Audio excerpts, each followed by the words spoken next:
وكفى وسلام على عباده الذين اصطفى أما بعد أعوذ بالله من الشيطان الرجيم بسم الله الرحمن الرحيم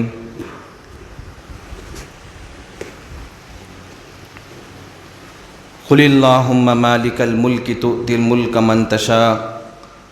وتنزع الملك ممن تشاء وتعز من تشاء وتذل من تشاء بيدك الخير انك على كل شيء قدير صدق الله العظيم اللهم صل على سيدنا محمد وعلى آل سيدنا محمد وبارك وسلم اللهم صل على سيدنا محمد وعلى آل سيدنا محمد وبارك وسلم اللهم صل على سيدنا محمد وعلى آل سيدنا محمد وبارك وسلم۔ محترم دوستوں اور بزرگوں،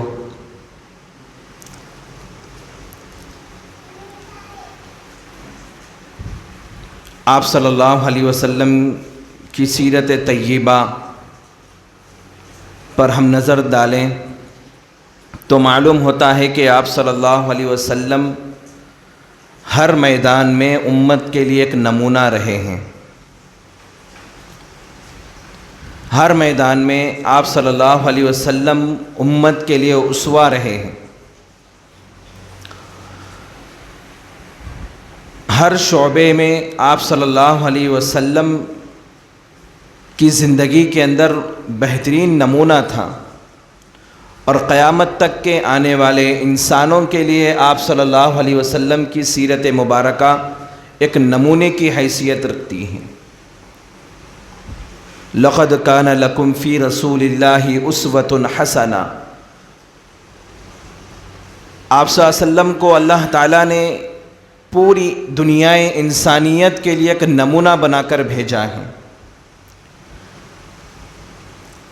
اگر ہم عبادات کو دیکھیں تو آپ صلی اللہ علیہ وسلم کی ذات مبارکہ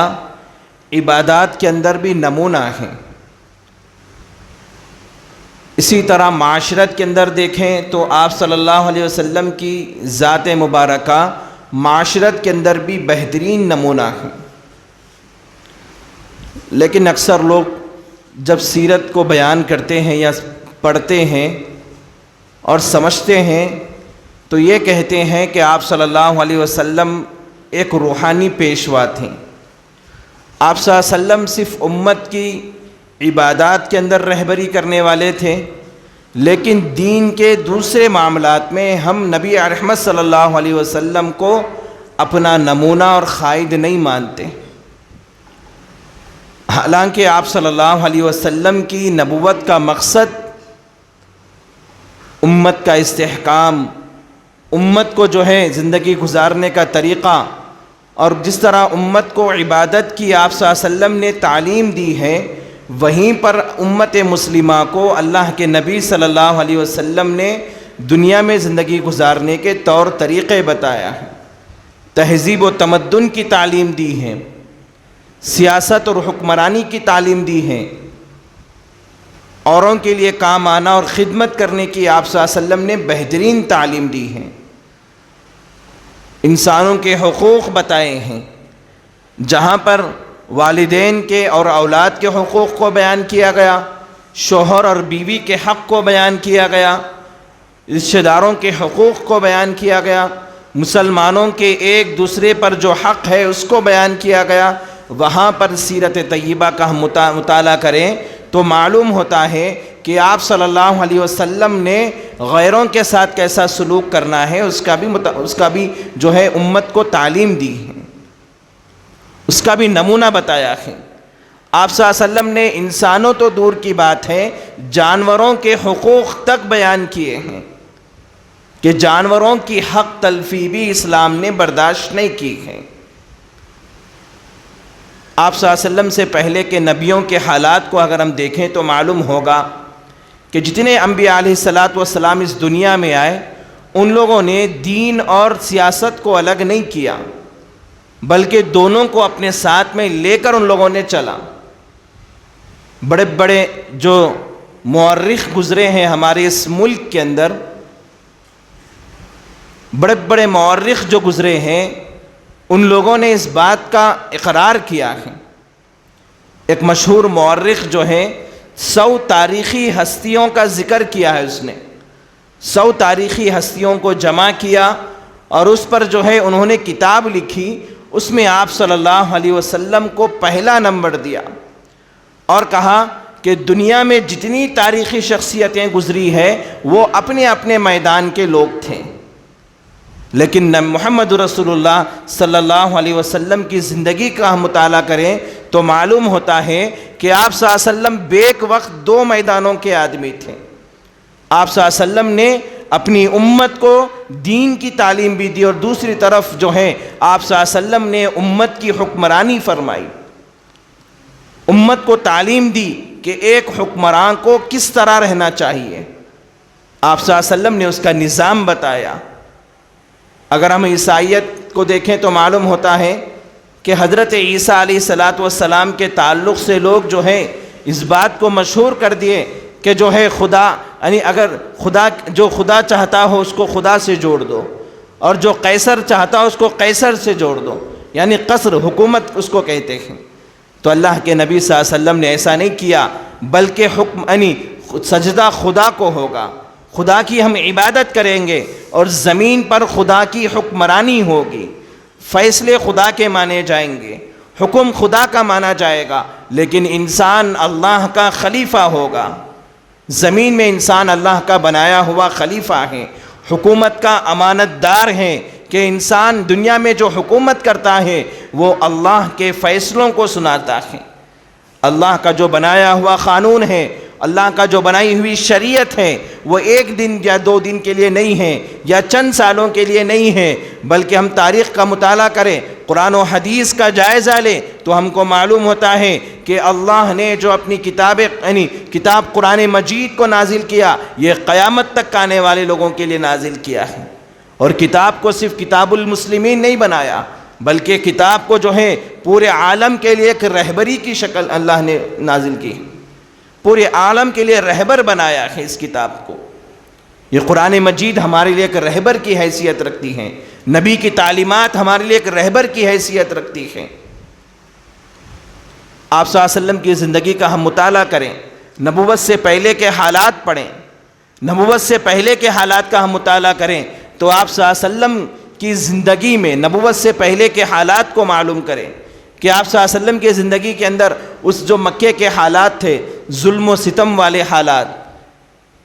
ظلم و ستم، عورتوں پر ظلم، بچوں پر بڑوں پر ظلم، کمزوروں پر ظلم کا بازار گرم ہے، اور آپس میں جھگڑے اور فسادات کا، اور جو ہے شراب نوشی، زنا اور بچیوں کو زندہ درگور کر دینا، یہ عرب کا ماحول تھا۔ عرب پر جو ہے دوسری طاقتیں حکمرانیاں کرتی تھیں،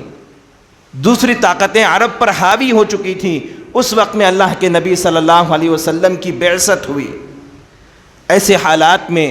اس وقت میں چند لوگوں نے یہ محسوس کیا کہ اس دور میں ظلم کو روکنا ہم سب کی ذمہ داری ہے، مظلوم پر ہم لوگ ظلم ہونے نہیں دیں گے، ظالموں کو ظلم کرنے نہیں دیں گے، ہم جو ہے انصاف پسند حکمرانی کو قائم کریں گے، لوگوں کو ان کا حق دلائیں گے۔ اس کے لیے اس زمانے میں ایک کمیٹی تیار ہوئی جس کا نام حلف الفضول رکھا گیا۔ بہت سے لوگ جمع ہو گئے، اس میں آپ صلی اللہ علیہ وسلم کو بھی دعوت دی گئی اور آپ صلی اللہ علیہ وسلم بھی اس دعوت کے اندر شریک ہوئے، اور آپ صلی اللہ علیہ وسلم نے نبوت کے اعلان کے بعد یہ کہا کہ آج بھی اگر مجھے کوئی حلف الفضول کے کام کو بلائے تو میں آج بھی اس کام کے لیے تیار ہوں۔ آپ صلی اللہ علیہ وسلم نے نبوت کے ملنے سے پہلے اس کا اعلان کیا، ظلم کا خاتمہ کیا، پھر آپ صلی اللہ علیہ وسلم کی نبوت ملی۔ آپ صلی اللہ علیہ وسلم نے عرب کے حکمرانوں سے مطالبہ کیا اور عرب کے لوگوں سے کہا، ابو جہل جو نمائندہ بن کر آیا تھا اس سے مخاطب ہو کر آپ صلی اللہ علیہ وسلم نے فرمایا، میں تم کو ایک کلمہ سکھاتا ہوں، اگر تم وہ کلمہ سیکھ لو گے اور اس کلمے کو کہنا شروع کر دو گے تو عرب و عجم تمہارے ہاتھوں میں ہوگا۔ اللہ پوری دنیا کی حکمرانی تم کو دیں گے۔ ابو جہل کہنے لگا وہ کون سا کلمہ ہے؟ اگر تو ایک بار کیا، اگر ہم کہیں 10 بار بھی کہنے کے لیے کہیں تو اس کلمے کو 10 بار بھی کہنے کے لیے تیار ہیں، وہ کلمہ تو بتاؤ۔ تو آپ صلی اللہ علیہ وسلم نے فرمایا لا الہ الا اللہ محمد رسول اللہ، تم اس کلمے کا اقرار کر لو، دنیا کی حکمرانی کو اللہ تمہارے قدموں میں ڈال دیں گے۔ ابو جہل نے غصے میں آ گیا اور کہا کہ ہم اتنے خداؤں کی عبادت کرنے والے، کیا ایک خدا کی عبادت پر ہم آ جائیں؟ ایسا ہرگز نہیں ہو سکتا، ہم تمہاری باتوں کو نہیں مانیں گے۔ آپ صلی اللہ علیہ وسلم کی مخالفت کی گئی، آپ کے راستوں میں کانٹے بچھائے گئے، آپ کو مارا گیا، گالیاں دی گئی، تو آپ صلی اللہ علیہ وسلم نے وہاں پر ایک سیاسی حکمت عملی کو اختیار کیا۔ پہلا اصول جو تھا، آپ صلی اللہ علیہ وسلم نے 4 اصول بتائے حکمت کے۔ آپ صلی اللہ علیہ وسلم نے جو پہلا اصول اس وقت میں اختیار کیا، وَأَعْرِضْ عَنِ الْمُشْرِكِينَ، یعنی جو لوگ نبی کو مارتے تھے، گالیاں دیتے تھے، آپ صلی اللہ علیہ وسلم اس کا جواب نہیں دیتے تھے، خاموش ہو جاتے تھے، درگزر کرتے تھے، تاکہ ان لوگوں کے سامنے آپ کی حیثیت ایک داعی کی تھی۔ آپ صلی اللہ علیہ وسلم خاموش رہے، ان لوگوں نے آپ پر ظلم کیا، ظلم کا بازار گرم ہوا، آپ صلی اللہ علیہ وسلم نے دوسرا اصول اختیار کیا کہ صبر کرو، صحابہ کو تلقین کرے کہ صبر کرو۔ آپ کے سامنے صحابہ کو تکلیفیں دی گئی، حضرت بلال کو مارا گیا، اور اس وقت میں حضرت سمیہ رضی اللہ تعالیٰ عنہ کو شہید کیا گیا۔ آپ صلی اللہ علیہ وسلم وہاں قریب سے گزر رہے ہیں اور آپ کی آنکھوں سے آنسو گر رہے ہیں، اور وہاں پر آپ صلی اللہ علیہ وسلم نے اس وقت میں یاسر سے کہا اے آل یاسر تم صبر کرو، اللہ اس کے بدلے تم کو جنت دینے والا ہے۔ آپ صلی اللہ علیہ وسلم نے صبر کیا، طائف میں پتھر مارے گئے، آپ نے صبر کیا، آپ کے ساتھ جو ہے بہت ظالمانہ سلوک اختیار کیا گیا، یہاں تک کہ ایک وقت ایسا آیا حضرات صحابہ آپ صلی اللہ علیہ وسلم کے قریب آئے اور آ کر کہنے لگے یا رسول اللہ آخر اللہ کی مدد کب آئے گی؟ متی نصر اللہ، اللہ کی مدد کب آئے گی؟ تو اللہ کے نبی صلی اللہ علیہ وسلم نے کہا کہ اے صحابہ تم نہیں جانتے تم سے پہلے نبیوں کو دشمنوں نے اس سے بھی زیادہ ستایا ہے، ان کو آروں سے چیر دیا گیا، ان کے جسموں پر جو ہے لوہے کی کنگھیوں کو چلا دیا گیا، جس کا اثر ان کی ہڈیوں پر پڑتا تھا، ان کو زندہ آگ میں ڈالا گیا، ان کو کنووں میں ڈالا گیا، کیا تم پر اتنا ظلم ہوتا ہے؟ حضرات صحابہ خاموش رہے، آپ پر ظلم و ستم کا پہاڑ توڑا گیا۔ تیسرا اصول جو آپ صلی اللہ علیہ وسلم نے اس زمانے میں جو سیاسی حکمت عملی اختیار کی ہے وہ ہجرت کی ہے۔ اللہ تعالیٰ نے اس وقت میں اللہ کے نبی کو یہ پیغام دیا کہ اگر مکے کی زمین تم پر تنگ کر دی گئی ہے تو مکے کی زمین کو چھوڑ دو، اور چھوڑ کر جو دوسری زمین کشادہ ہے وہاں پر ہجرت کرو۔ تو چند لوگوں کا قافلہ تیار ہوا اور حبشے کی طرف گیا، جس کو پہلی ہجرت اسلام کی کہا گیا۔ نجاشی کے پاس وہ صحابہ چلے گئے، اس کے بعد دوسری ہجرت مسلمانوں کی مدینے کی طرف ہوئی۔ مدینے کی طرف آپ صلی اللہ علیہ وسلم نے دوسری ہجرت فرمائی، جس کے بارے میں تاریخ کی کتابوں میں ملتا ہے 12 ربیع الاول پہلی ہجری کا وہ وقت تھا کہ آپ صلی اللہ علیہ وسلم نے سب سے پہلے اسلامی ریاست کا قیام عمل میں لایا، جس کا نام مدینہ منورہ تھا۔ وہاں پر جب لوگ ہجرت کر کے پہنچے، اس زمانے میں آپ صلی اللہ علیہ وسلم کے دشمن کفار مکہ نے آپ پر ظلم کرنا شروع کیا، مسلمانوں پر چھاپے ماریاں شروع ہوئی، وہاں بھی مسلمانوں کو چین سے رہنے نہیں دیا گیا۔ تو آپ صلی اللہ علیہ وسلم نے اس کے جواب میں اللہ تعالیٰ نے صحابہ کو حکم دیا کہ اب جو ہے تم کافروں سے مقابلہ کرو، ان کے ساتھ جہاد کرو، ان سے جو ہے ان کے سوال کا جواب دو، اور تم جو ہے ان کا دفاع کرو۔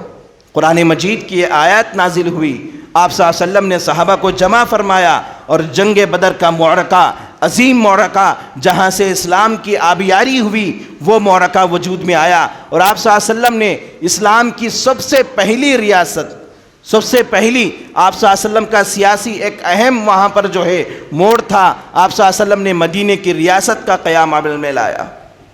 بہت سے لوگوں نے تاریخ کے بہت سے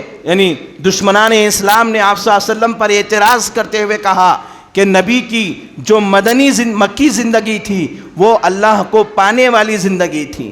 نعوذ باللہ۔ اور اس کے بعد میں لوگوں نے آگے کہا کہ مدینے کی جو زندگی تھی وہ حکمرانی والی زندگی تھی، اس میں آپ صلی اللہ علیہ وسلم نے اپنے مقصد کو بھلا دیا، ایسا ہرگز نہیں تھا، بلکہ عیسائیت کے اندر جو ان کے مذہب کی جو تاریخ کو پیش کیا گیا، ان کے دو نظریے پیش کیے گئے۔ ان کا ایک نظریہ یہ تھا کہ اگر کوئی دین کے لائن میں اللہ سے جڑنا چاہتا ہے تو وہ جنگلات میں چلے جائیں اور وہاں پر پہاڑوں میں بیٹھ جائیں، غاروں میں بیٹھ جائیں اور رہبانیت کو اختیار کر لیں، اس کو خدا مل جائے گا۔ اور دوسرا نظریہ ان لوگوں کا یہ تھا، اگر کوئی سیاست میں جانا ہو تو اس کو مذہب کو چھوڑنا پڑے گا، مذہب کو چھوڑ کر سیاست میں جانا پڑے گا۔ یہ دو نظریے ان لوگوں نے بنائے ہیں، لیکن آپ صلی اللہ علیہ وسلم نے یہ دو نظریے نہیں بنائے، بلکہ آپ صلی اللہ علیہ وسلم نے سیاست کو اس امت کے لیے ایک اس اسلام کا شعبہ قرار دیا ہے۔ نماز اسلام کا رکن ہے، حج اسلام کا رکن ہے، اور دوسرے چیزیں اسلام کے بہت سے شعبے ہیں۔ اسی طرح جو ہیں اسلام کا ایک شعبہ سیاست بھی ہے۔ اگر ہم جو ہیں اسلام کے عبادات کے شعبے کو مانیں گے اور کہیں گے نماز پڑھنا، روزہ رکھنا، حج کرنا اور دوسری عبادتیں کرنا یہ اسلام کا حصہ ہیں، لیکن سیاست کرنا یہ اسلام کا حصہ نہیں ہے، تو ہم آدھے مسلمان یعنی آدھے اسلام کو ماننے والے ہوں گے اور آدھے اسلام کے جو ہیں انکار کرنے والے ہوں گے۔ اس لیے جو ہیں ہم کو نبی کی سیرت تو ہم پڑھتے ہیں، لیکن وہ نظر سے پڑھنا چاہیے جس نظر سے آپ صلی اللہ علیہ وسلم کو دیکھنے کی ضرورت ہے۔ موجودہ دور میں آپ صلی اللہ علیہ وسلم کی سیرت سے ہم کو کیا سبق ملتا ہے؟ جب 12 ربیع الاول کا موقع آتا ہے، ربیع الاول کا مہینہ آتا ہے، تو عام طور پہ سیرت کے جلسے ہوتے ہیں، جمعہ کے موقع پر بیانات ہوتے ہیں، نبی کا بچپن کا واقعہ سنایا جاتا، جوانی کا واقعہ، بڑھاپے کا واقعہ، نبی کی وفات کو بھی سنایا جاتا ہے، لیکن اس سے سبق کیا مل رہا ہے؟ ہم کو موجودہ دور کے اندر اس سبق کو ہم بھول جاتے ہیں۔ اس لیے جو ہیں جب نبی صلی اللہ علیہ وسلم کو ہم ایک بحیثیت یعنی روحانی پیشوا سمجھتے ہیں، ہم یہ سمجھتے ہیں کہ سیاست میں، کاروبار میں، تجارت میں، دوسرے معاملات میں نبی ہمارے لیے نمونہ نہیں ہے، ہم یہ سمجھتے ہیں، حالانکہ ایسا نہیں ہے، بلکہ نبی کی ذات ہر لائن کے اندر، نبی کی ذات جو ہے ہر میدان میں ہماری نمونہ ہے۔ نبی صلی اللہ علیہ وسلم نے جس کو میثاق مدینہ کہا جاتا ہے، مدینے میں آپ صلی اللہ علیہ وسلم نے جب اسلامی ریاست کی بنیاد ڈالی تو آپ صلی اللہ علیہ وسلم نے میثاق مدینہ قائم فرمایا۔ میثاق مدینہ یعنی ملک کا قانون آپ صلی اللہ علیہ وسلم نے بنایا، 25 آرٹیکل آپ نے بنائے، اس کے اندر لوگوں کے حقوق طے کیے، مسلمانوں کے کیا حقوق ہونے چاہیے، انسانوں کے کیا حقوق ہونے چاہیے، جانوروں کے حق تک کو بھی اللہ کے نبی صلی اللہ علیہ وسلم نے بتایا ہے۔ اسلام علمبردار ہے انسانیت کا، اس کا سب سے بڑا ثبوت نبی علیہ الصلوۃ والسلام کا حجۃ الوداع کا وہ خطبہ تھا کہ آپ صلی اللہ علیہ وسلم حجۃ الوداع کے موقع پر امت کے 1.25 لاکھ صحابہ کے سامنے خطاب فرما رہے ہیں اور کہہ رہے ہیں کہ امت کے لوگوں پر ظلم مت کرو، اس لیے کہ آج کا دن جس طرح تمہارے نزدیک محترم ہے، جو آپ صلی اللہ علیہ وسلم جو حجۃ الوداع میں خطاب کر رہے تھے وہ ذی الحجہ کا مہینہ، یوم نحر کا دن، ایام تشریق کے دن، اور جو ہے مکہ مکرمہ میں کھڑے ہو کر آپ صلی اللہ علیہ وسلم یہ خطبہ دے رہے تھے، اور آپ صلی اللہ علیہ وسلم نے فرمایا کہ اس دن کی جو اہمیت ہے تم میں سے ہر انسان کی جان اور مال کی وہ اہمیت ہے۔ قتل و غارت گیری کو آپ صلی اللہ علیہ وسلم نے جائز نہیں کہا، آپ صلی اللہ علیہ وسلم نے مدینے کا قانون بنایا، اور اس کے بعد میں آپ صلی اللہ علیہ وسلم نے پورے جتنے بادشاہان تھے اس زمانے میں ان بادشاہان کو خطوط لکھے، بین الاقوامی جو ہے تجارتی بین الاقوامی تعلقات کو آپ صلی اللہ علیہ وسلم نے مضبوط کیا، سفارتی تعلقات کو مضبوط کیا، امت کے ڈیولپمنٹ کے لیے آپ صلی اللہ علیہ وسلم نے مدینے کے اندر بہت سارے کام کیے ہیں۔ کئی بادشاہوں کو آپ صلی اللہ علیہ وسلم نے خطوط لکھے ہیں، اور آپ صلی اللہ علیہ وسلم کی جو سیاسی نظریہ آپ صلی اللہ علیہ وسلم کا تھا، آپ صلی اللہ علیہ وسلم نے مدینے میں جو مدنی ریاست کا قیام عمل میں لایا، اس میں آپ صلی اللہ علیہ وسلم نے کہا ہے کہ عدل و انصاف کو آپ صلی اللہ علیہ وسلم نے سب سے اوپر کا درجہ دیا۔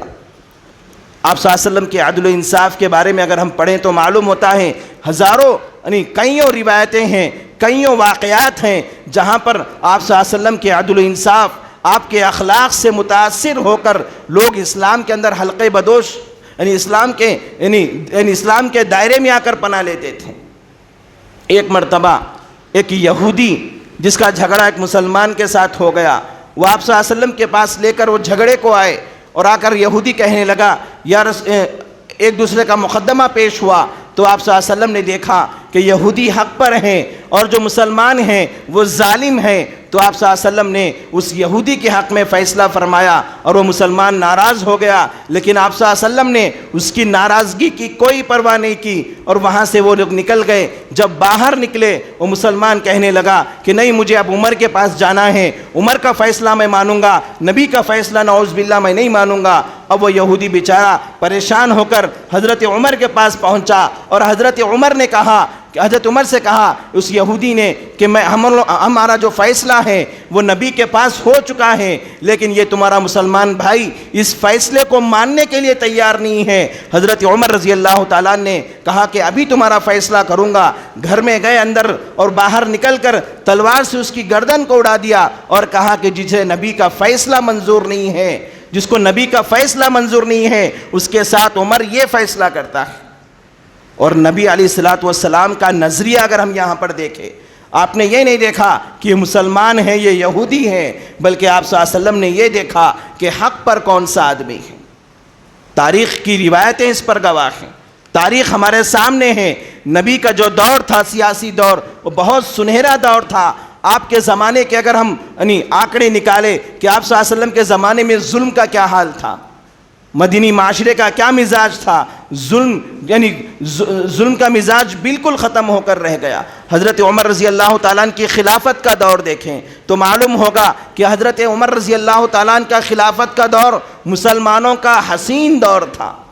ایسا دور کہ حضرت عمر رضی اللہ تعالیٰ عنہ نے امت کے لوگوں کے لیے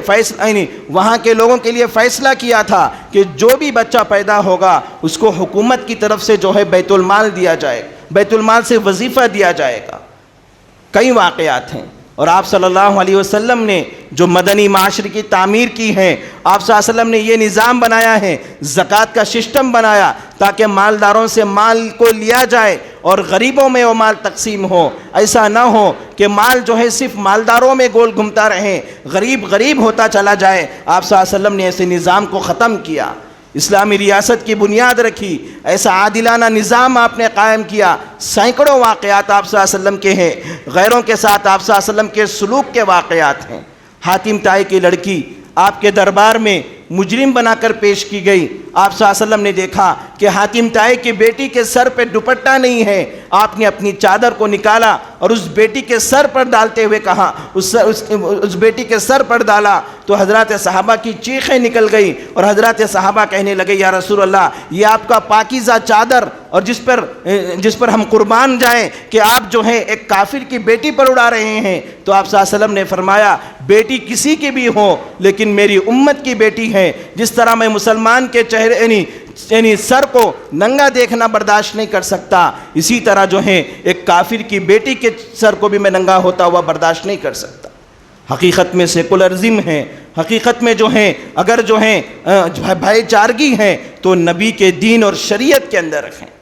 آپ صلی اللہ علیہ وسلم کا بنایا ہوا قانون انسان کا بنایا ہوا قانون نہیں ہے بلکہ اللہ کا بنایا ہوا قانون ہے۔ آپ نے امت کے سامنے یہ نظریہ پیش کیا، لَهُ مُلْكُ السَّمَاوَاتِ وَالْأَرْضِ، یعنی زمین اور آسمان کی حکمرانی اللہ کا حق ہے، بندوں کا حق نہیں ہے۔ اور اللہ کے نبی صلی اللہ علیہ وسلم نے صرف حکمرانوں کو من مانی فیصلوں کا حق نہیں دیا بلکہ آگے اللہ کے نبی نے فرمایا کلکم راعٍ وکلکم مسئول، تم میں سے ہر آدمی جو ذمہ دار ہے، اگر وہ حکمران ہے یا گھر کا بڑا ہے، جو بھی ہے وہ اللہ کے پاس جواب دہ ہیں۔ جو بھی کرے گا اللہ کے پاس اس کو جواب دہ ہونا پڑے گا، اللہ کے پاس اس کو جواب دینا پڑے گا اور وہ قوم کے سامنے جواب دینے کا اہل ہوگا۔ ایک مرتبہ حضرت عمر رضی اللہ تعالیٰ عنہ ممبر پر کھڑے ہو کے تقریر کر رہے، ان کے اوپر نیا جھبا ہے، ایک آدمی کھڑا ہو گیا اور کھڑے ہو کر کہنے لگا کہ عمر یہ تم بعد میں خطبہ شروع کرو، پہلے یہ جواب دو کہ تمہارے اوپر جو جھبا ہے اس جھبے کو تم کہاں سے لائے، تمہارے یعنی لوگوں کے درمیان میں جو بیت المال سے جو جھبے تقسیم ہوئے تھے، جو چادر تقسیم ہوئی تھی وہ ایک ایک تھی، لیکن میں دیکھ رہا ہوں کہ تمہارے اوپر دو دو چادریں ہیں۔ حضرت عمر ممبر سے نیچے اتر گئے اور اتر کے جواب دینے لگے کہ یہ دو چادریں یہ ہیں کہ بیت المال سے دو چادریں ہمارے گھر کو پہنچی، ایک میرے لیے ایک میرے بیٹے کے لیے، میں یہ دو چادریں اپنی بیٹے کی بھی چادر یہاں پر لے کر پہنچا ہوں۔ سوال کرنے والا کوئی جو ہے بڑا آدمی نہیں تھا، ایک معمولی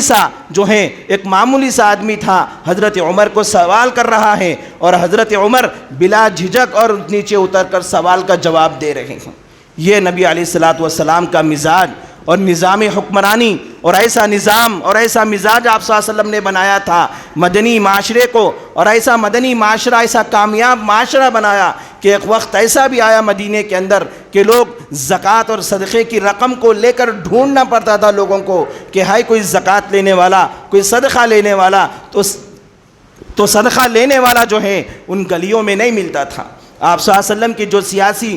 سیاسی زندگی کی جو اہم پہلو ہے، اور آپ صلی اللہ علیہ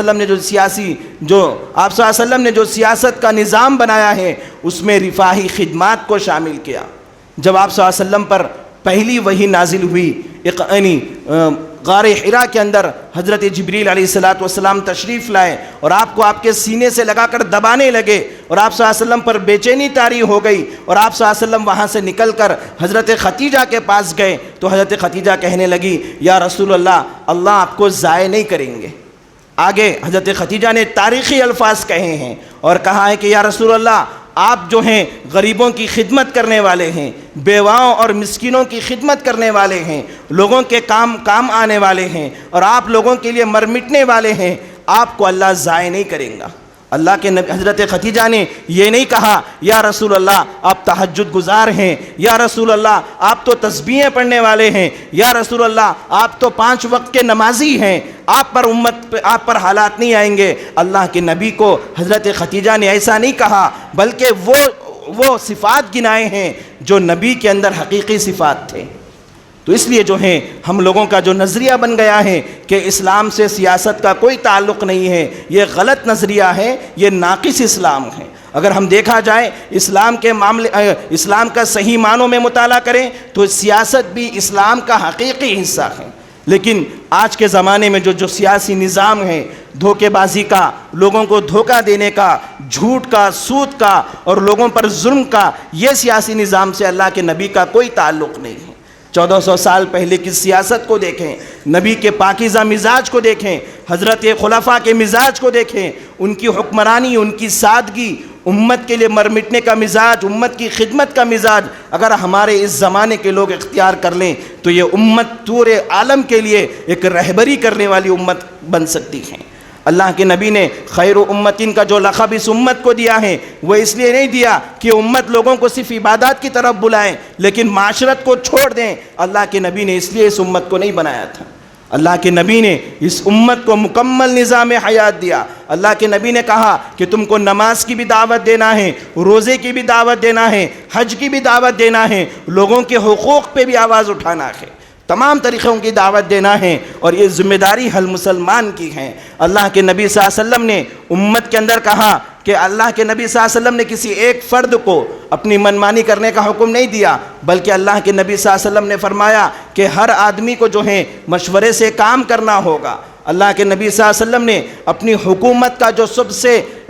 بنیادی جو شعبہ بنایا وہ مشورے کو بنایا۔ صحابہ پہ جب بھی حالات آتے آپ صلی اللہ علیہ وسلم مدینے میں بیٹھ کر مشورے کرتے تھے۔ جنگ بدر کے حالات آئے، آپ نے حضرات صحابہ کو جمع کیا اور کہا کہ میرے صحابہ تم کیا حکم دیتے ہو، تم کیا مشورہ دیتے ہو؟ کیا ہم مدینے سے باہر نکل کر ان سے مقابلہ کریں گے اور ہم ان سے لڑیں گے؟ وہ 1000 کے برابر ہیں اور ہم 313 ہیں۔ تو حضرات صحابہ کہنے لگے یا رسول اللہ آپ دریا میں کودنے کا حکم دیں، آگ میں کودنے کا حکم دیں، ہم تیار ہیں، ہم ہر وقت آپ کا ساتھ دینے کے لیے تیار ہیں۔ یہ مشورہ کیا آپ صلی اللہ علیہ وسلم نے، حضرات صحابہ سے مشورے کا نظام بنایا، اور کہیں جو بھی مسئلہ امت پہ آتا آپ آپس میں بیٹھ کے مشورے کرتے تھے۔ مشورے میں سے امت میں اتحاد ہوتا ہے، مشوروں سے امت بنتی ہے، امت کی تعمیر ہوتی ہے۔ جو ہمارے آپسی اختلاف اس امت مسلمہ میں برپا ہو چکے ہیں وہ مشوروں کے نہ ہونے سے ہیں۔ اگر کوئی آدمی اپنا خود کا فیصلہ لوگوں پہ تھوپنا شروع کر دے تو سامنے والے کو اعتراض شروع ہو جاتا ہے۔ اس لیے جو ہے مشورے کو اپنی زندگی کا ایک شعبہ سمجھیں، اپنی زندگی کا مقصد سمجھیں، مشورے کو اپنی زندگیوں میں داخل کریں، چاہے وہ کوئی بھی معاملہ ہو، تجارتی معاملہ ہو، گھریلو معاملہ ہو۔ ایک زمانہ ہوتا تھا کہ ہمارے گھروں کے اندر ہم لوگ بڑوں سے مشورے کر کے کام کرتے تھے، گھر میں اگر شادی بیاہ کا مسئلہ ہے، گھر کا کوئی بھی مسئلہ ہے، میراث کا مسئلہ ہے، کوئی بھی مسئلہ ہو، تو لوگ کیا کرتے تھے؟ گھر کے بڑوں سے مشورے کرتے تھے، مشورے کے بعد کام ہوتا تھا۔ لیکن آج کے زندگی کا یہ عالم ہے کہ اسلام کے بہت سے چیزوں کو ہم نے چھوڑ دیا، مشورے کو پس پش ڈال دیا۔ گھر میں ہم کسی بڑے سے مشورہ نہیں کرتے، من مانی کرتے ہیں۔ ہر آدمی یہ سمجھتا ہے کہ میں اپنی مرضی کا مالک ہوں، سامنے والے سے مشورہ لینے کی مجھے ضرورت نہیں ہے۔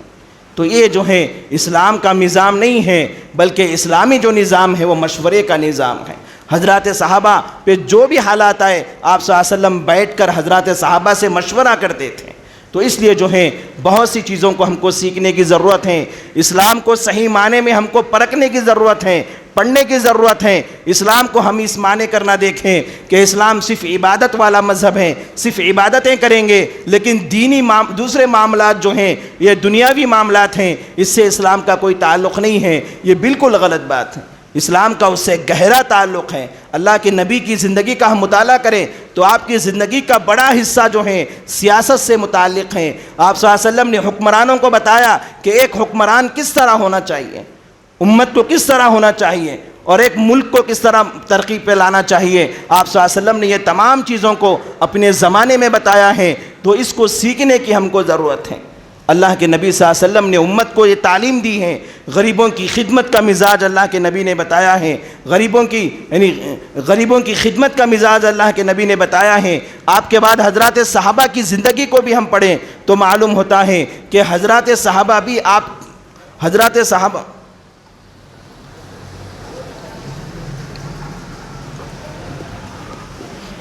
آپ کی صحبت میں رہ کر آپ کے وہ تمام کارنامے اپنی زندگیوں میں کرتے ہوئے آئے ہیں۔ حضرت عمر کی زندگی کو پڑھیں تو معلوم ہوگا کہ حضرت عمر کی زندگی ایسی عظیم حکمرانی کہ ہمارے اس ملک کے اندر جو سب سے پہلی پارلیمنٹ بنی، اس کے اندر جو ہیں اس وقت میں بہت بڑے لیڈر نے حضرت عمر اور ابو بکر کی طرف اشارہ کرتے ہوئے کہا، اگر سیاسی معاملات میں اگر ہم کو سبق سیکھنا ہے تو ابو بکر اور عمر ہمارے لیے نمونہ ہیں۔ ابو بکر عمر ہمارے لیے نمونہ ہیں۔ اور یہ کہنے والے کوئی مسلمان نہیں تھے، بلکہ ایک غیر مسلم، ایک قائد، ایک لیڈر، یہ جو ہیں امت لوگوں کو یہ تعلیم یہ سبق دے رہے ہیں۔ اور امت مسلمہ کا حال کیا ہے؟ ہم اپنا لیڈر کن لوگوں کو مانتے ہیں؟ ہم اپنے نوجوان جو سیاست میں کام کرتے ہیں، سیاسی میدانوں میں جاتے ہیں، تو وہ اپنا نمونہ جو ہے دنیاوی لوگوں کو بناتے ہیں، ان کو اپنا نمونہ نبی احمد صلی اللہ علیہ وسلم کی ذات اقدس کو بنانا چاہیے۔ نبی صلی اللہ علیہ وسلم کی دنیا میں کوئی ایک حیثیت نہیں ہے۔ آپ اپنی زندگی میں باپ کی حیثیت سے بھی تھے، شوہر کی حیثیت سے بھی تھے، بھائی کی حیثیت سے بھی تھے، داماد کی حیثیت سے بھی تھے، حکمران کی حیثیت سے بھی تھے، سپہ سالار کی حیثیت سے بھی تھے، ایک معلم کی حیثیت سے بھی تھے۔ آپ کی بہت سی حیثیتیں تھیں۔ جب سیرت کو مطالعہ کریں تو ان تمام چیزوں کو دیکھیں کہ میں ایک باپ ہوں تو نبی علیہ السلام جو ہیں